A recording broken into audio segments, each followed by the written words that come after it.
Right. What up? Cut this part out. Yes. So. Okay, so. We want to talk about. Yeah, good. We want to talk about new atheism. Yeah. Okay, so I guess jumping into it, Sam and I have been having a discussion recently about how like our progression over the years, and one thing that struck us both at university was how similar a progression we had, and we both very much, I think, jumped on the same kind of intellectual bandwagon of the age, where I mean, at least just talking about contextualizing my journey, I kind of started out, I went to a fairly religious school, just very typical, like kind of Anglican English school, and there was church at school and stuff, and I got quite into the church part of school when I was like 12, 13. Yeah. Then at like 14, I got like really into like the atheist videos on YouTube, like, you know, the Wrecking Christians videos, Christopher Hitchens, obviously, like, and I still rate Christopher Hitchens highly as one of the top rhetoricians of our age, at least. And Sam Harris, the Four Horsemen, and I kind of went really into like the edgy atheist phase, where I ended up like on r/atheist, like owning the, you know, that kind of whole like milieu. Yeah. And then I kind of, you know, I had read all the books and stuff, and I kind of was still like the edgy atheist, but then I kind of stopped like giving a shit about it, I guess, and ended up kind of just not really thinking about it for a while. University, we were both probably on the same wavelength, where we read the same books, you know, God Delusion, Waking Up, like the Sam Harris books, the Hitchens books, everything. And we would talk about that a lot, but it kind of became less of a topic of interest for us, because I think we both knew all the arguments, we were on the same page, all that kind of thing. And then I guess after university, we both kind of went on this long journey to this weird place, which is still ill-defined, by the way. It's not like, I wouldn't call myself anything like a Christian right now. But we're both like kind of on this like intellectual path of understanding the roots of our culture, understanding why we value the things we value. And a lot of that, I guess, came when we both independently read Dominion and came back to talk about it with one another, and not without knowing the other person had read it. So I guess that's a bit of context of the conversation. So I guess my first question for you, Sam, is how much of that is the same pathway as you? How much of that is like kind of a proactive thing or a reactive thing for you? Were you like seeking out those videos, like seeking out those arguments? And we'll kind of start there, I guess. Yeah, I think I've grown up in an atheist household. My dad was very much a vocal atheist and would, the same way that these YouTube videos that we're talking about, like mocked Christians, like my dad would do the same thing. And he would talk about how he just don't understand why people with strong beliefs in any sort of religion would. Should we stop that? Yeah. Yeah. It's gonna stop. Okay. Why they would basically put their faith in something, and I guess it comes from the 9/11 terrorist attacks, and I think that a lot of, and obviously the 7/7 bombings as well. So there's a lot of terrorism that was obviously based on Islam, especially in the 2000s, and I think that sort of perpetuated a whole sort of backlash against not just Islam but religion in general. And I think a lot of people, basically how that backlash manifested was obviously ridiculing it. And I think that people like my dad were ridiculing it and making fun of people that are religious, not just Muslims but obviously Christians as well. They kind of put them all in the same boat, and I was thinking through that's how I basically started getting interested in it, and I started getting interested in these videos like what you talk about. But one question I have for you, because it was certainly in my case, was that I only ever cared about one side of it, which was the atheist side. I only really cared about the dismantling of like the Christian argument. But whenever I was watching a debate between Richard Dawkins and the Christian guy, I'd always skip through the Christian guy's argument, because I actually had already written it off completely as like basically BS. Like, there's no way that this guy has a convincing argument. And part of it is because of their approach to trying to convince the audience about what they're saying is true, because what they would do is, I mean, William Lincoln Craig is like certainly like the perfect example of basically Ken how Ham. it's like how ridiculous these arguments were. It was like propositions that God is real. Like proposition one, like you can't have something come from nothing, and I'm going to show you how. You know what I mean? It's like these logical arguments that are so easy to sort of dispute against and demonstrate how it ultimately relies on a presupposition of like just faith basically, and really the argument is like it's just faith, and it's kind of crazy that's what the religious argument was back in the 2000s, and then you've evolved into something like Peterson, which is very much a very complex and Darwinian natural based argument for it.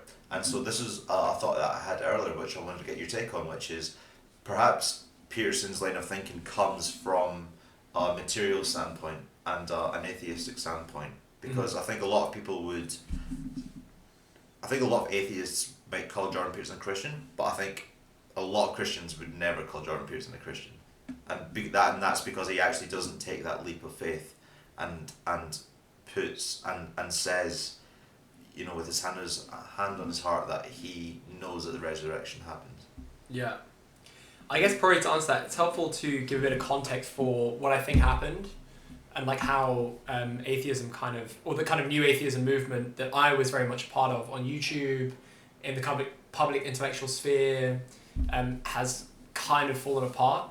I think it's interweaved very closely with the politics of the 2010s. And so I think you characterize exactly kind of the main things that kind of kicked it off, right? First we had 9/11, which was when Sam Harris wrote his book, The End of Faith. Then we had George Bush using kind of nationalistic Christian sentiments to justify the complete botch job invading Iraq. And so I think these were two like countervailing forces that were like perfect for people to come and like reject. And that's where you got like your Hitchens and your Dawkins, kind of the ground that they were standing on. Then I think after some time, you know, you get a lot of YouTubers kind of making videos. I was like kind of into Amazing Atheist, Armored Skeptic, Rationality Rules, Matt Dillahunty, Shoe on Head, like Cosmic Skeptic, like all these people basically. That was kind of the milieu. But what happened then was like in the the lead up to the 2016 election. So I think a lot of the horse was dead and they were still beating it, but they were kind of looking for the next thing to apply their skepticism to. Yeah. I think this is what split the atheist community in two, and they kind of now started applying their skepticism to what at the time had various different names, but I think kind of broadly what they would have called it is social justice warriors or third wave feminism, or kind of the Tumblr at the time. You know, Gamergate was a big part of this. And I think using the YouTubers is an interesting kind of metaphor for what happened to the movement, because on the one hand you had people who were basically, I'm skeptical about third wave feminism, or they're like really embracing the kind of third wave feminism, and that's kind of what caused the split, the atheist plus movement and the kind of regular atheist movement. And then these two groups, like one kind of group became more conservative, kind of embracing like Milo Yiannopoulos and that, if you remember all that kind of trip. And then you're sitting there all of a sudden like, well, what does that have to do with atheism, you know, at the start? Politics got so wrapped up in it. And on the one side, you've got the Milo Yiannopoulos crowd. The other side, you've got the kind of, I guess, more Bernie kind of whatever crowd in the US. And this is where I think the first schism kind of started. And it just stopped becoming about like politics and started, so it became about politics, not about religion. I think this is kind of the first place you could kind of say this movement died. I think the second place you could say this movement died is when Ayaan Hirsi Ali converted to Christianity, and Richard Dawkins went on stage with her and said, okay, I guess you are a Christian. I'm not a Christian, but I'm a cultural Christian. And I think Richard Dawkins acknowledging the fact there is such a thing as a cultural Christian is the end of the new atheism movement. It's dead now, basically.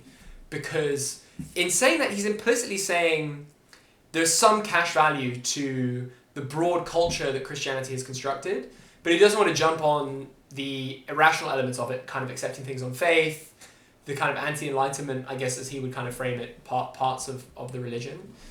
And, I think it's such a contrast to what he was saying before, when he was with Hitchens on stage, with Stephen Fry on stage, like doing these debates, saying these religions aren't, like, there's no cash value for what these things can bring. And actually it's the opposite of that. It's a proactively negative thing. It's actually a profoundly awful thing for our culture. There's no redeeming facet. And that was kind of very much the line that was taken back in the day. I think the fact that you've got Richard Dawkins now saying, I want to be a cultural Christian, is the end of new atheism, basically. I think that is how the movement's ended. And I think, in a way, this is kind of broadly the topic of our discussion as well, I guess. This is how Christianity's come back. So you asked me, basically, a question. And I think, ultimately, you talk about John Peterson. I think this is kind of ties in with that. There's a new Christianity, like it's kind of reformed itself. It's been beaten down back to, it's like bare bones. They've ripped out all the kind of young earth creationist people who are just like flat out irrational. Like, you cannot have those people associated with you because they're just like just wrong, and you stripped it back to the bones and you said, okay, well, what parts of this work?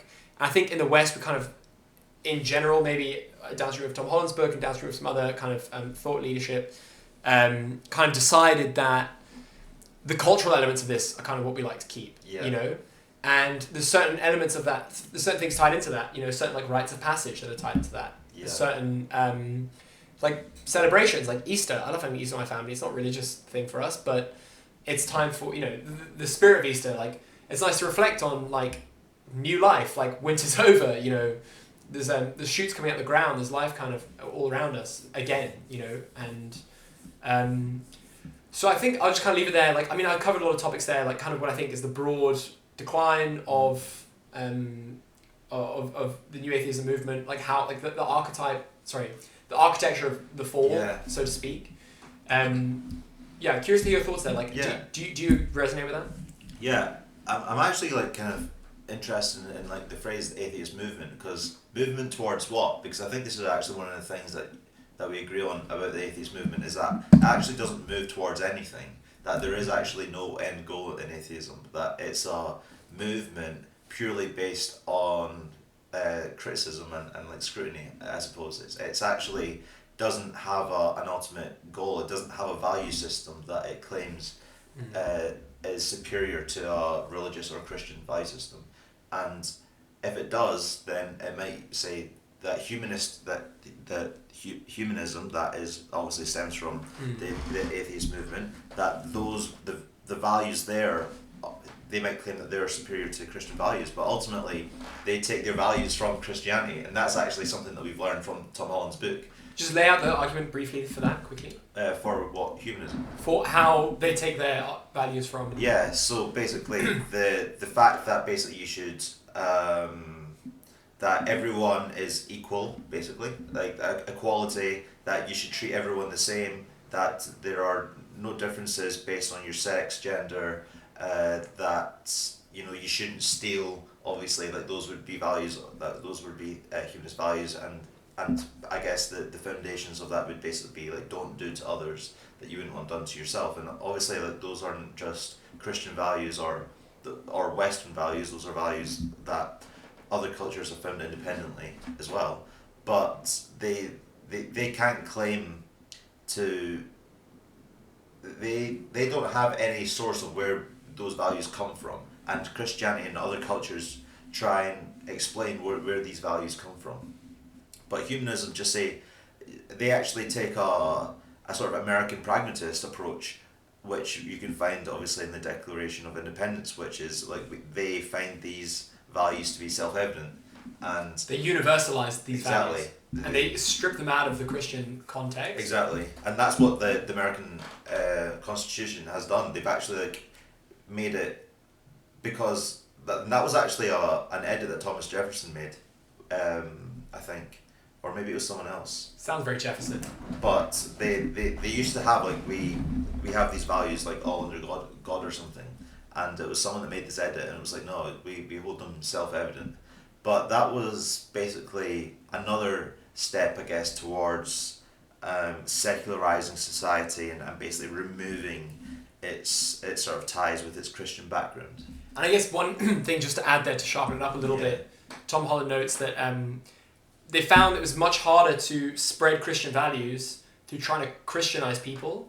And so what they did, the great trick Christianity pulled, was to crouch the like implicit values of Christianity in universalist terms, and in terms that kind of were stripped out completely away from Christianity, and then spreading those. So for example, the UN Bill of Human Rights, if a Victorian evangelist would look at a lot of those rights and be like, okay, I completely agree with that. Yeah. But in order to get people in, let's say Pakistan or I don't know, like the middle of Africa or wherever, places that aren't like implicitly kind of Christian, to accept those values, you kind of have to strip them out. And one great example for like the proving how this has worked has been how a lot of the ISIS guys proactively hated the UN Bill of Human Rights because they said this is a Christian document, and that's like the ISIS guys, and they want to have they have a completely different mode of society that they want to build, right? Yeah, of course. So anyways, I kind of derailed you there a little bit. No, you're right. It's like basically continuing like the point that I was trying to make, which is basically a lot of the things that we hold self-evident today in society that atheists would hold as self-evident actually they're embedded in Christian teachings, and actually that's how Christianity was designed, or I say designed obviously in a metaphorical sense, but that's what Christianity is that it's an abstraction essentially, because what it teaches is that everyone, no matter whether or not you're Jewish or you're non-Jewish, obviously at the time it was just Jews that believed in the Old Testament, but that this new the good news that Jesus was here for everyone wasn't and not just for Jews, was like what they taught was that everyone actually could take part in believing in Jesus. It wasn't just for Jewish people, it was for everyone. And so the whole Christian teachings has this universalism built into it, and so it makes complete sense that you could create a doctrine that's based on this universality of the values that it teaches. And so then we've got like the UN Bill of Rights, and then so that makes complete sense. And what I guess the atheists have done is they've just said, well, we don't need the God anymore. We can just like take the values. And maybe that's true. Maybe you actually can just take the values, because maybe you don't need to know where it comes from anymore if you've got 2,000 years of evidence that these are like that these values actually do work in society and they actually move society forwards. And maybe you actually don't need to think literally in a God anymore. That you can say, look, if you don't believe in God, then someone might ask you, well, how do you know then that these values are true? But you've actually already got 2,000 years behind you to prove that these values are sort of progressive, and they're moving humanity, I guess, in the right direction. So you kind of don't need to take it literally anymore. And that's where I think the next stage in Christianity is that basically, and I think atheism has actually helped it, because it's purified Christianity in a way so that you've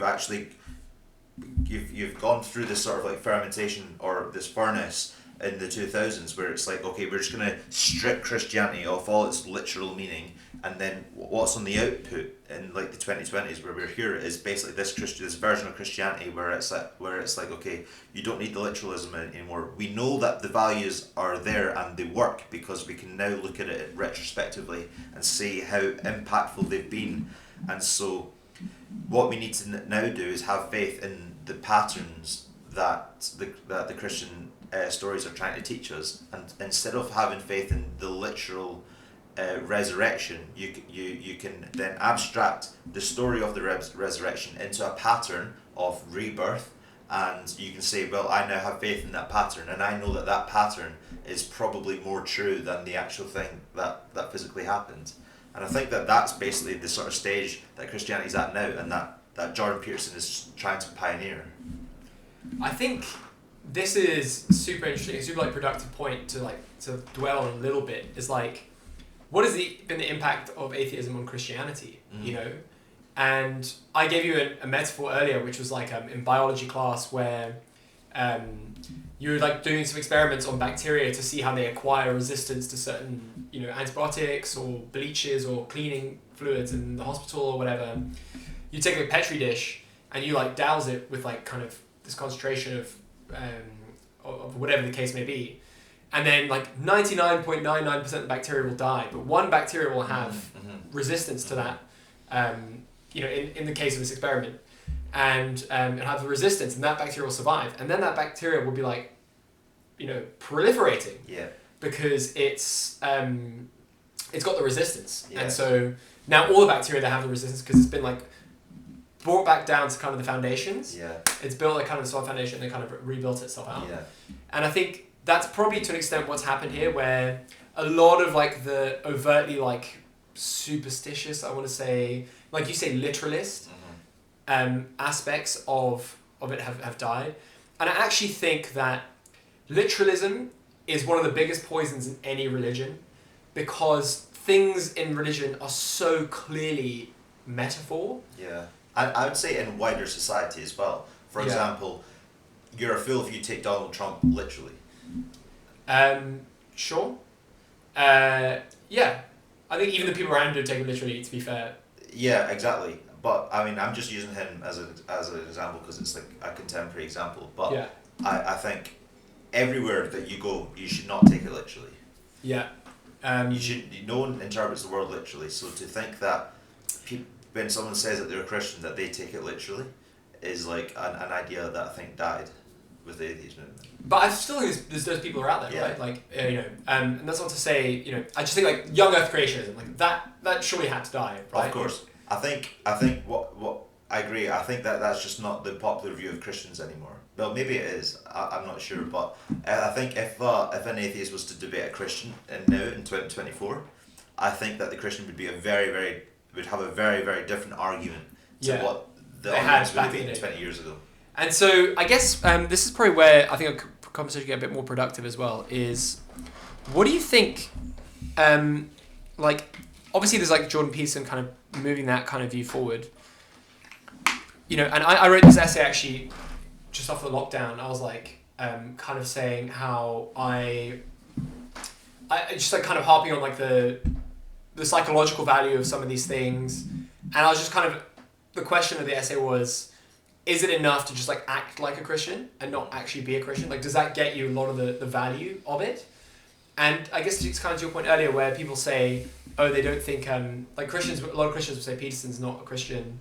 A lot of atheists would say he's definitely not an atheist, And, I guess because this is a more complex reading of it, you have to build from the ground up through a lot of stages. You have to start with Jungian psychology, the power of archetypes, the capacity of your brain through shifting your perception, your value hierarchy to lead you on better and worse kind of paths in life.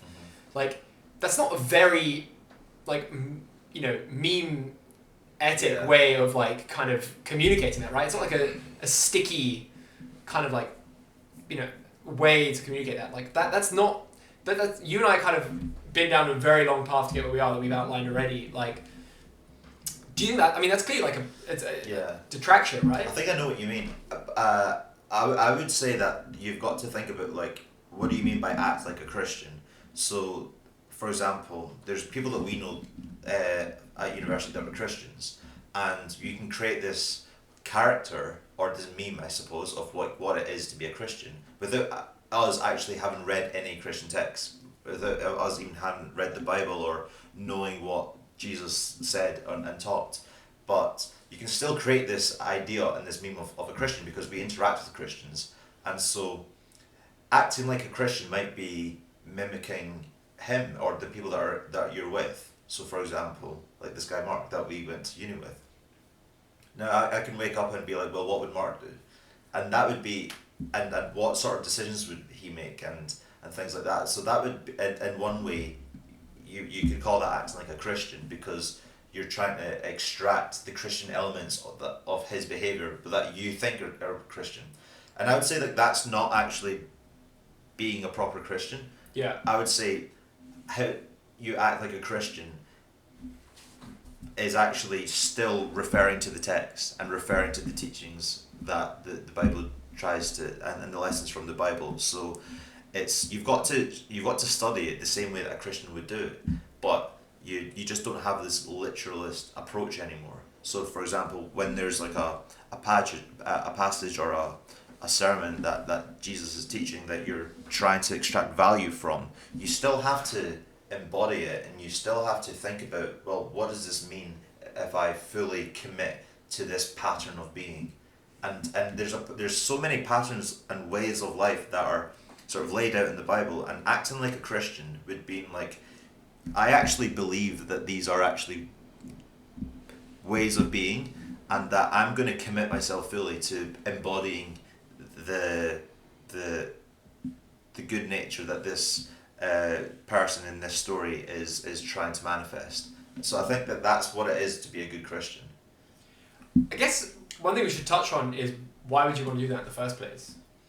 Like, why have you and I both arrived at this point now where we're like not quite satisfied with the explanations, or no, not the explanations, just like why do we even like think about this in the first, like, what, you know, there's a million productive things to think about, like why do you think like this, like what has led you to like want to reinstantiate this? So this actually comes from me through high school. So I was never a popular kid in high school, but I was never like one of the nerds, I guess, like in-betweeners.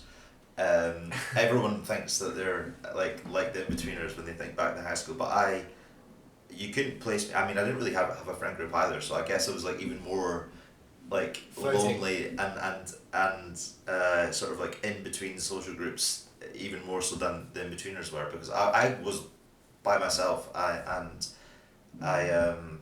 spent a lot of time thinking about why I was in this position. Like, why did I happen to not have a friend group that liked to talk about football, and why didn't I like to talk about football, and why wasn't I in these friend groups that were, you know, always invited to stuff outside of classes and things like that. And I'd always ask these questions why, and as I asked myself where I come from and what makes me me, I basically found other sources that taught me who I am, and I think that's where I got into evolutionary biology and like a lot of the stuff that Richard Dawkins would talk about, and then I got into obviously the atheism stuff, but I think all of this comes from a place of actually just trying to understand myself more, and I think that's where a lot of us, this is probably why a lot of us are interested in philosophy and psychology and religion, because we're just trying to understand ourselves, and I think ultimately that's where it comes from. I'm just trying to understand myself. And to go back to your question that you just asked me, which is like, why bother with this, it's because we've already conceded that our culture is Christian, and and as Tom Holland says, that we breathe it whether or not we like it. The water the fish are swimming in. Exactly, and so that's why you have to go back to the Bible and think about, okay, well, what on earth did they teach in the Bible to get us to where we are now? And so that's why I bother with it, because we are just living in it. Yeah. Yeah. I think the cultural question is a really interesting one, because we're living in an age of trying to like get all these people to kind of live together within a broader context of like a Christian society, right? And I think Tom Holland said it really best, where it's like the Church of England is either going to go down the kind of it's got kind of two routes. The first one is to go down the kind of embracing the angels and the kind of mysticism and the kind of wackiness of the enterprise, or kind of be like the main driver for multiculturalism in the UK, basically. And that's what he kind of says the two roots. And I think, I think the cultural question is an interesting one for us to dwell on a little bit, because ultimately I think the shift in the culture is what killed atheism in the first place as well, right? Where we had this like split between, that I referenced earlier, the kind of the kind of like 2010s kind of whatever we're going to end up calling that in history, that period of like, intense progressivism, then this kind of weird like reactionary conservatism that kind of also ended up taking on a life of its own now through like MAGA and stuff. I think it's really hard to disentangle the cultural element there, because ultimately, if you were an atheist at that time, you took a side in that kind of cultural debate, and you were either like skeptical of progressivism, or you were kind of like, you could go going down that route, itself. And so I also think that where we are culturally, I think a lot of people just feel like bankrupt in some sense, where it's like, not like morally bankrupt, but like meaningfully like there's a bankruptcy of meaning in life. And I think, to an extent, like, who I respect the most out of those four horsemen at this point is Sam Harris. And I know there's like broad opinions on Sam Harris, but like out of all the four horsemen, like he actually tried to, he's the one person who said, get rid of the superstition, but keep the spirituality. Yeah. Keep the kind of, searching for how to be a better version of yourself. Keep the meditative practice. Keep all these like kind of things where you could strip those parts of, this is the Peterson Harris debate, where it's like, what parts of religion can you strip out and keep without, taking all the some of the craziness, with it, the, burning witches at the stake, the 9/11s, all this kind of stuff. And I think, ultimately that project has kind of failed, and I think, I just think it's failed because, like you say, it's like, what is the direction that atheism was moving towards? Like, there was it's led to like further atomization, like kind of further like individualization of people. And you and I both like individualists, like, don't get me wrong, but like not without a community or like family bonds that you have, or kind of a place to go. Like, I don't think a football game is a good replacement for a place you guys can go all sing together, is a good replacement for kind of a place of worship in a way, right? Where you can actually have on equal footing a place to meet strangers and kind of, but that's kind of what it is, right? Like, at the end of the day, a protest is the same thing. I don't think that's a healthy replacement for, a place of worship. Yeah. We're clearly like longing for a place where we go sing with people, meet strangers on equal footing, where we all have a similar kind of like framework, whether it's a football team we support and the set of facts that you have to know to be a true supporter of that football team, or a protester, a deep set of facts, these football guys, like, you remember what happened in 1987, and or like, a protest where you're kind of all on the same wavelength. Like, I don't think that's a healthy place to get your kind of spiritual satisfaction from either. Like, a place you can go sing. And so, this leads me back to like kind of the reason I think this has collapsed is because they didn't provide any replacements for things that clearly the human spirit just requires to function. Yeah, I think atheism is like what we've talked about is actually, and this is, I only had this thought today, and I was telling you that it was just a purification process for Christianity. Yeah. That it wasn't actually, the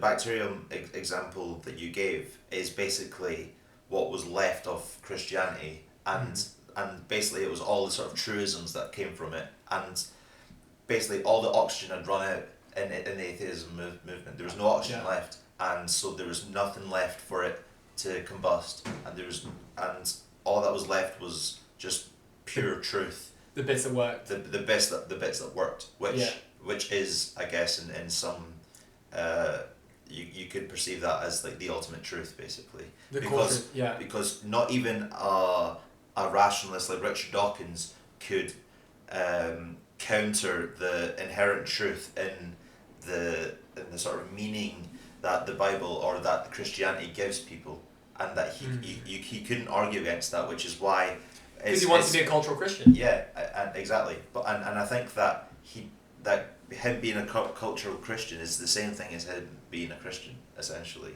Okay, he might not take it literally. That actually, I disagree with that. I think to be a Christian, and I think a lot of people might say. I mean, I don't know what you think it means to be a Christian. I think I would go by the definition that you have to basically believe in the resurrection for you to No, make neither us Christians. Yeah, exactly. And I've said this. I don't think that I could ever call myself a Christian because I don't think I could possibly bring myself to literally believe that someone resurrected after being crucified.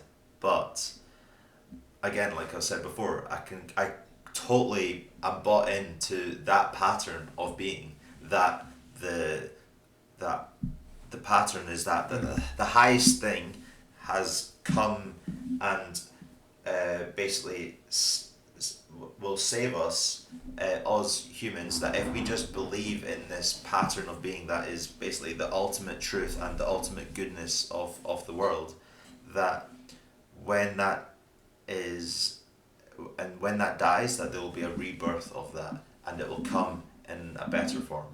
And I kind of believe in that pattern. You have like as an article of faith, or just like? It's just because it's something that just rings true to you. So for example, like when you watch a movie, you can get a sense of whether or not that was a good movie or not. And the reason why is because there are certain archetypes that are just true, that sort of ring true to you, and that we have sort of genetically embedded in us for us to like basically perceive things in a true sense. So for example, it wouldn't make any sense to have a hero of a protagonist of a story just sort of like step up to the bad guy and like just touch him, and then the bad guy is like sort of like withers away without any adventure, without any conquest, without any skill or journey he's gone through. And if that was a story, it would be a terrible movie and no one would like it.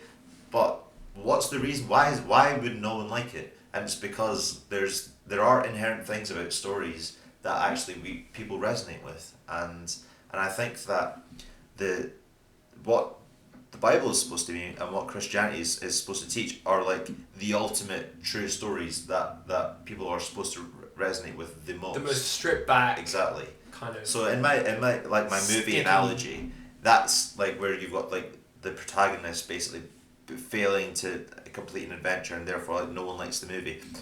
The stories of the Bible is like there's a complete other end of that, but like of the highest extreme version of that, where it's like it's the ultimate true representation of the best narrative, and basically my ancestors and our ancestors for the last 2,000 years have lived their life and have built the Western society on the condition that is like truth, and it's got us to this point. And like every decision yeah was in service of that kind of. Yeah. That's why I find reading about the Victorians so fascinating, because they weren't just like Christians like previous. They were like so evangelical about it as well. But okay, I guess like look, we're coming up to about 40 minutes. Okay. So let's maybe wrap this up a little bit. Yeah. I guess just to close it out and summarize, we're both now at a point where neither of us call ourselves a Christian. Yeah. But we like recognize the cash value of like buying into the Christian stories. We want to live in a society that has Christian values, not like, and again, like this is like a reformed Christianity, right? It's not like the gay bashing Christianity of like the 80s and before. It's not the pearl clutching kind of so culturally conservative that you cannot like swear or, you know, have a boob in a TV show or whatever.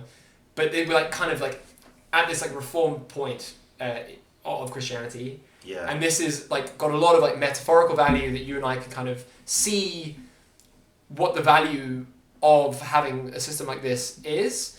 And we like to meet, you know, people. We like to maybe go to a place of worship where you can sing with people and feel like you're part of a bigger community. The sense of yourself dissolves into this broader kind of elect or this broader kind of consciousness that you are kind of connected to. And you know, I have my own very like weird way of doing it. Like for me, like I find a lot of psychological value in meditation, for helping me, you know, keep myself from going down kind of negative feedback loops, and that's kind of where I am. I guess that's kind of how I'd like to kind of summarize it and close it out. You know, I think the atheism itself has clearly died. Like none of those YouTubers are like around anymore. You got like Dillahunty coming on occasionally. Cosmic Skeptic is probably the one that's like still got any like cultural cachet left, you know? And part of his whole shtick now is like trying to help mediate discussions between these two kind of you know, sides of things. And he strikes me as profoundly like Christian kind of guy. Like I've never like listened to anyone who knows more about the Bible. You know, I don't know that much, and I know like the broad stuff, but this guy is like an atheist, but like he is back to front, knows all the sects, like he's like talking about the Gnostics and one, you know, others than that. There was a video I watched on YouTube recently, and there was a guy, he made a top 10 list of when Alex O'Connor had made better Christian arguments than actual Christians. Oh really? Yeah. That's so funny. Yeah. But he's still an atheist, right? He calls himself an atheist. Yeah, he would. But so anyways, I mean that's probably where the last sort of productive strands of that thought are, because obviously Richard Dawkins is kind of, you know, he's not talking to William Lane Craig anymore. So, and I kind of want to finish off on this point, which is about this pattern of being, because I think like this is actually the. You just like dive into that term a little bit more, like unpack that a little bit. Yeah. So basically, imagine you've got an uncle, and he's always like cracking jokes. Basically, what? He's always diddling. Diddling. Yeah, he's like dinner table. And he's like cracking jokes every time someone says something like, I don't know, like they mention balls, like to the sports. He's always like sort of like turning his like sort of like dark sense of humor and like making it into a sexual joke. That's like basically it. But it's funny, and it sort of like it brightens the mood, and he everyone can rely on him for that because he's the joker of the family. Anyway. He dies. Next dinner table. Next time everyone is around the table and someone says something and it's a perfect setup for a joke, but he's not there. And what do people say? People say, oh, if he was here, he would have said this. Yeah. This uncle has a pattern of being that people have completely like bought into. It's a spirit. Exactly. A pattern of being is almost like a spirit. And it's something that people believe because everyone knows it, and they also act it out. So basically their body has anticipated the comment coming, and because the comment didn't come, they say, oh, actually that is weird, and he wouldn't have said that, and then they feel sad. So it was like it's a lot of, and this goes back to a lot of like things that Jordan Peterson says, and one of the things that he tries to hammer down, which is like people think that we think like we see thing, then we think of thing, and then that's how our perception works, but it doesn't. It's categorically false. Yeah. Exactly, and it's actually way more subconscious than we think, and the fact that you're anticipating a comment from a sort of setup that someone has said from your uncle is basically you sort of embodying, and it's not embodying, you're living in this sort of pattern of the dinner table with uncle there, and all of that is a pattern, and that's how I'm thinking of pattern of being. And anyway, so what I'm trying to say is basically the stories in the Bible are trying to give us examples of patterns of being that we should embody, that we should live our life by, so that when we're in another context situation, you're thinking, oh well you're not thinking, you're just sort of embodying the patterns that you've learned from other people, and from especially the stories of the Bible. So that's what I mean by faith in the stories of the Bible, that you're saying, I'm going to read these, and I'm going to read them as if they are true representations of how like people act, and especially what Jesus said, that these are like the ultimate way that a human should act. And so you can avoid hell, which again to me, I don't think there's a guy downstairs stabbing your balls with a hot poker. Yeah. I think it's like, I know you live in London, you can see people whose life is a living hell, like addicted to like drugs, no support network, whatever the case may be, and you're sitting there thinking like, okay, that is objectively like, a place you want to move away from, right? Like what's the direction away from that? I think ultimately what I've kind of come to realize is like, it's just like a preset path that you can pick and like decide to like follow the steps of that path and have some degree of like faith that you will get out of like the hell that your life is, right? Like, yeah. This is why I think I said this to you before, but like, it's super like psychologically interesting. All the addiction programs always have like accepting like faith in God as like one of the higher power as one of the steps to get out of alcohol addiction or drug addiction. Yeah. And then you end up from there, it's like whatever the hell Russell Brand has become now. Don't want to get to that, but like, but so I think it's a really nice place to kind of wrap it up. Any kind of final thoughts? Yeah, I think I've actually been thinking about the addiction thing and about why it's often faith-based, like the route to sort of escaping an addiction. I think it's because faith and religion offers you something good to look forward to, and without that, there is really no basis for delayed gratification. Exactly, and yes, you can have delayed gratification without explicit praise or thinking of like a god or anything like that, but it does lack foundation, I think, and I think that's why. Cool. But yeah. Cool, thanks. I mean, metaphysical graffiti. Yeah. Thanks for coming along for our little diatribes. Feel free to subscribe. We loved the comments last time, by the way. So, really great engagement. Thanks for leaving some thoughtful, well thought through things. And we'll hit you next time for the next crazy chat. So, cheers. Cheers.